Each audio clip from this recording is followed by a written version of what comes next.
roads on, you don't get bad luck for 10 minutes. So we're going to show you where the wettiest place is. Sorry, Elizabeth. It's fine. So that's where we walk over. This is my friend's umbrella. I'm using it. Yeah, I'm her friend.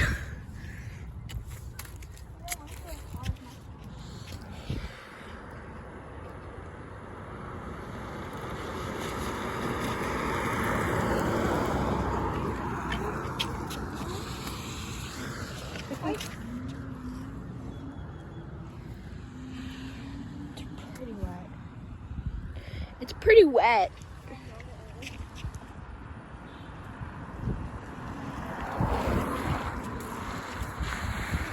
That would have been spectacular.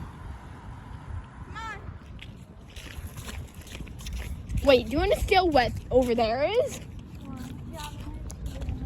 Wait. Dang, a lot of cars are coming out in this rain. Oh, it's FedEx.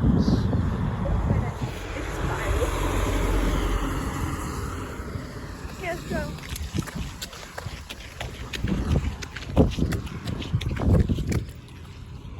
So now we're just gonna do what we really do. So we're gonna be careful because if you saw any coyotes, If we find any coyotes, stand still. I know, but we all walk up the road. Yep.